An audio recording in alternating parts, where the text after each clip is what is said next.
And we continue with our weekly Fan and Press Luncheon with JMU men's basketball coach Matt Brady. The Dukes now 19-8, and they are 9-5 in the Colonial Athletic Association. Since we were last here at O'Neill's Grill, the Dukes split a couple of road games. They made the Southern tour this past week, although it didn't feel all that Southern. But the Dukes playing at the College of Charleston and gritting out a 56-52 win, a game in which Ron Curry went down with just a little over 8 minutes to play. And then UNCW, the Dukes lost to the first-place Seahawks, 78-68, the final there. Coach, again, going on the road, always difficult. To get a split this past week, are you okay with that? How do you feel about that? Well, yeah, I guess I am going to be okay with it because we're not going to be able to change it. I thought in the first game at Charleston, we played really well for the first 15 minutes of the first half. Charleston did what they needed to do to get back in the game. We held a 2-point advantage at half. And then losing Ron when we did really obviously impacted our game. But our kids really stepped up. They did a terrific job of finishing the game against a quality team, a terrific defensive team. We made just enough plays to win the game and plays from a lot of guys. And then the second game, our first game without Ron, and obviously our second game now without Dimitri, I thought we played really well for the first 16 minutes of the game. And I thought in a 3-minute stretch late in the first half, we committed a number of mistakes that I thought allowed them to go on their run. 4 offensive rebounds we gave up, and we committed 2 turnovers. And with those miscues, they capitalized. They got out in the open court and they ran and they took those offensive rebounds and scored on 3 of the 4, and then had a commanding lead at half for which we were trying to fight uphill the whole second half. I thought we fought as hard as we could.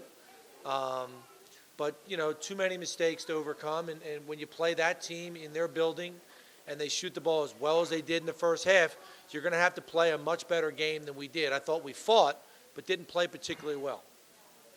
Coach, can you give us an update on the 2 players that are out? Dimitri Chabarkaba, who broke a hand last Tuesday, a week ago today.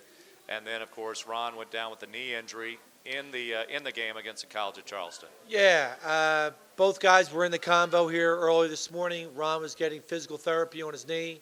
It seems doubtful, but possible that he might be able to play Thursday. I don't know much more than that. I know he's trying to do everything he can to get back. And I would say Dimitri is likely doubtful for the season. Unfortunately for him and certainly for us, to lose Dimitri and his points and his size and his ability to impact the game, it's unfortunate. Ron will get back healthy at some point. I just don't know when. We're crossing our fingers for Thursday, but I don't know that he'll be terribly effective, and I don't know that he should play, but we'll leave that up to Ron and the doctors. You really don't want to push him in this situation. I mean, where do you feel like is kind of the tipping point that he can get back into the game? Is there? How do you make that determination, I guess? Yeah, I don't know, to be honest with you. I'm going to let Ron make the decision, whether or not he can go on Thursday. Certainly it would be beneficial if he can be on the court on Wednesday and do something. We typically don't practice long or arduously the day before the first game of a 2-game swing here. So if he can practice for 30 to 40 minutes, then he could probably play. If he can't get on the court at all, then I think it's hard to put him in a game, especially it'll be a week since he's been hurt. But I will certainly, as I've always done, follow the directions of our doctors, my trainer, and, what Ron wants to do. You decided to go ahead and send him back to Virginia on Friday morning. This injury occurred on Thursday night. Can you share with us a little bit about the way that kind of takes place and why you need to get him back here as soon as possible? Yeah, I think, first of all, it was clear that he wasn't going to be able to play on Saturday after the injury on Thursday. So it was my decision to get him back as quickly as we could, back to Harrisonburg, back to our team doctors. We wanted to have an MRI done so that our people could look at it and they could make a determination what's next. We obviously wanted to get some conclusive findings about what the injury was. We're all grateful that it's not more serious because it certainly could have been more serious. But I also want to get him back here and comfortable and begin on his path to PT and physical therapy and rehabbing if need be with our own people. I didn't think it was beneficial to have him riding around on a bus for the next 48 hours. I thought it was important to get him back and comfortable and back with our people. Joey McLain obviously plays many more minutes. He plays a significant number of minutes in ball games as well, and certainly he'll carry quite a bit of the load without Ron, but you also using Devante Morgan in there as well. How do you feel like those two young men responded in the desire, the need to fill those minutes? Yeah, I think both guys did an admirable job. Obviously, at the end of the game against Charleston, Joey really stepped up and made a big shot and made 3 out of 4 from the free throw line to ice the game. I thought that Joey played hard and not always smoothly in the game at Wilmington. I think there's a lot of pressure on a young point guard under those circumstances to be the primary ball handler. Devonte came in and did what he can do, but they're both really a little bit out of position in terms of where they are during the course of a game, in terms of their impact on the game. So, I expect that both Devonte and Joey will continue to play better. Really pleased with where Joey's taken his game defensively here in the last 4 games.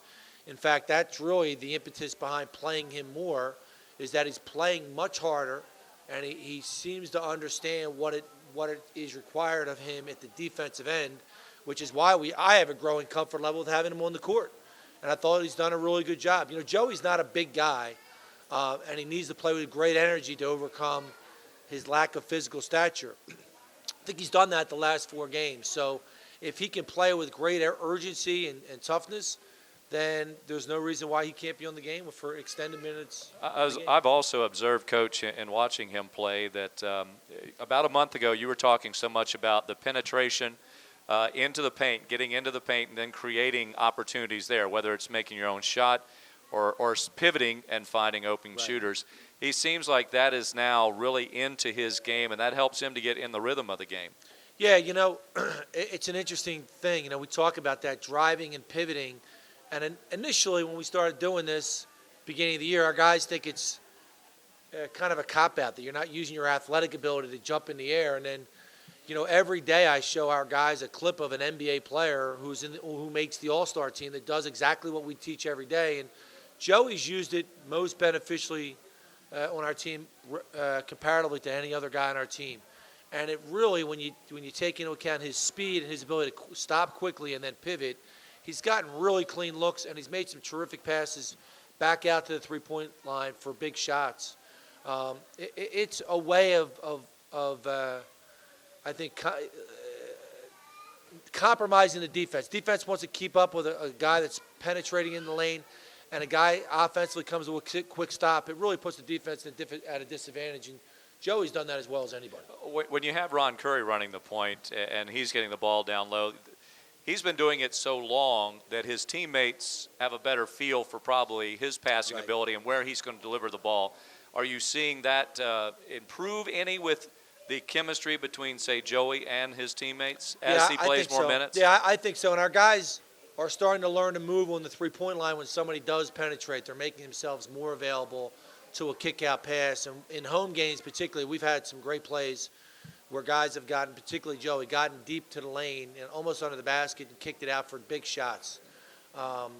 Dimitri made a 3 on a kick-out last game that he played. Jackson's made a kick-out. Shakira's made a kick-out 3. So, I think it's important that we continue to understand how valuable that is. Our threes have gone down recently. We are trying to get to the foul line more, and you do that by penetrating or posting. We got a lot of post-up opportunities at Wilmington.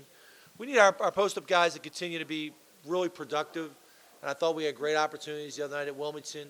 Particularly Tom had a very good game, and he did the exact same thing: penetrated and pivoted and got himself some clean shots. So I think there's a growing awareness and appreciation for how hard that play is to guard in basketball. Well, without Dimitri and without Curry, you're looking for more numbers. Can Vidhyavich be a more consistent scorer? Right now, he has his role, but is he at his game where he can provide more points for you? Well, certainly Saturday at Wilmington should give him all the confidence in the world. It's a great home environment. It's a difficult environment for a guy to go play in. He had 17 points, all either off of post-ups or drives. That should give Tom a lot of confidence, not just in his own game and in what we've been trying to preach. I think he's hard to guard with his speed and ability to drive the ball downhill. And when you add in the quick stop and pivoting, he's hard to guard, and he's got a knack for putting the ball in the basket. I think he should have some confidence, and hopefully that will help him. All right, we're at O'Neill's Grill with our weekly Fan and Press Luncheon on a Tuesday this week because of the snowstorm. Let's turn it over to other members of the media here at O'Neill's Grill. Coach, you've talked about how special this group is and knowing that Ron's a senior and a senior leader, and we've said that this is his team. Did you get the sense from Saturday and afterwards that the rest of your team is really rallying around Ron and Dimitri and using those injuries as motivation to really step up? Yeah, I think this group understands that it's an opportunity for everybody to be in a different role and sometimes a larger role. So guys are, while we recognize how critical Ron is to our team and what a significant player he is in this league, guys recognize the opportunity for themselves to have an opportunity to impact our team. And I thought our guys have done a good job Thursday and Saturday, and if need be again this weekend. I think our team did a really good job of not using his absence as an excuse. And frankly, there is no excuse. We had a chance to play better, and we didn't. We're going to use that as a learning experience. And we're going to come out on Thursday and try and play really well and give ourselves a chance to win against a really good basketball team.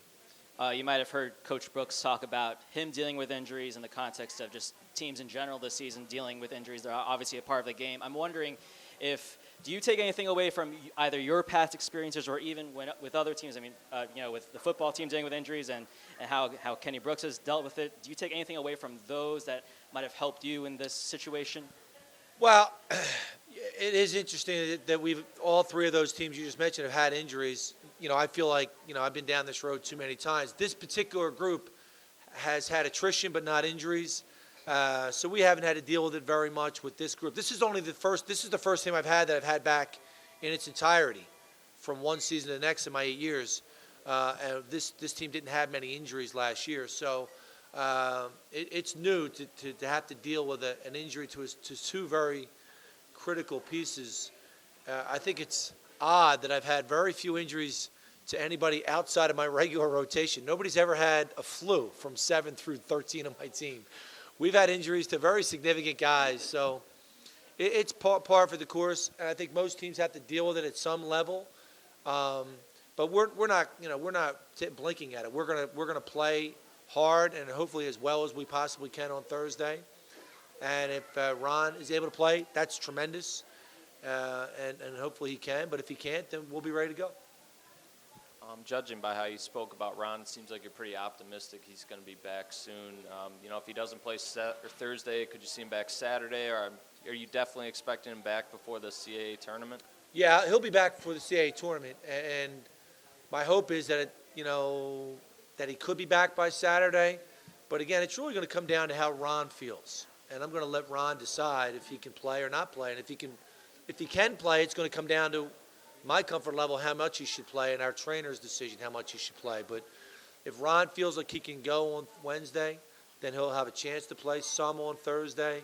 The wrinkle in this is he's not going to be, the player of the year candidate, I don't think, on Thursday, even if he can play, because he's missed a week. It's hard for a high-level athlete to do that and be back to his regular level. And, given what happened to Yohani earlier in the season with his knee injury, did the way that thing played out affect how you handle this with Ron at all? Is that on the back of your mind? No, not really. Yohani is an interesting guy. I just came from a long conversation with my staff. He had two back-to-back double games, and back-to-back double games. And I think that's who Yohani can be, and the fact that he didn't do that, these last two games, we really need him to play at his level, and there's really nothing stopping him from getting back to that level. We need Yohani and Tom and Paulius to be productive, and I think they will be. I'm hopeful that they will be, and when Ron comes back, I'm certain he will be. And you spoke about guys, getting an opportunity that maybe wasn't there before. For Devante Morgan, is this his chance to kind of show, hey, I should have been playing more this season? Yeah, I think it is his opportunity, to prove what he can do. Yet I still think you can't lose sight of the team dynamic of this. You have to go out and play your game, but you've got to, along the way, you got to figure out what's right for our team on every possession. Devonte, yearns to make his impact felt, and he has done that from time to time. And, it's been a difficult situation for him because we have a lot of guys that feel similarly, that they can have a bigger impact on this team. But it's my responsibility to put out there the best team to help us every given game. And thought Winston had a good game the other night. He had an impact in the game. But like Joey, I think that Winston needs to find his niche here defensively, that both Joey and Winston have got to become higher-level defensive, impactful guys. And I thought that Joey has done that the last month. And then looking at Northeastern, would you say them being in 7th place is kind of the biggest shock of the conference season? I guess, nothing that shocks me about this league this year. It's a really quality league, is borne out by the statistics. The 9th rated team in the league, 5, 6, or whatever it is, teams in the top 100 in the country. And I'm gonna pause for a second and say it's going to be better again next year. So I'm not terribly surprised that anybody is anywhere. If not for a few games, we could be there. If not for a few tremendous comebacks, Wilmington could be in 4th place or 5th place.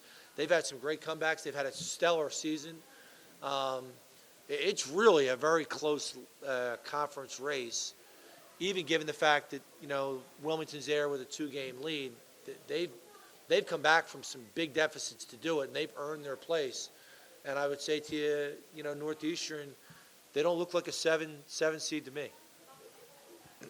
Okay. Look a little further there in your crystal ball, Coach. Who is the most? You've played most teams now a couple times.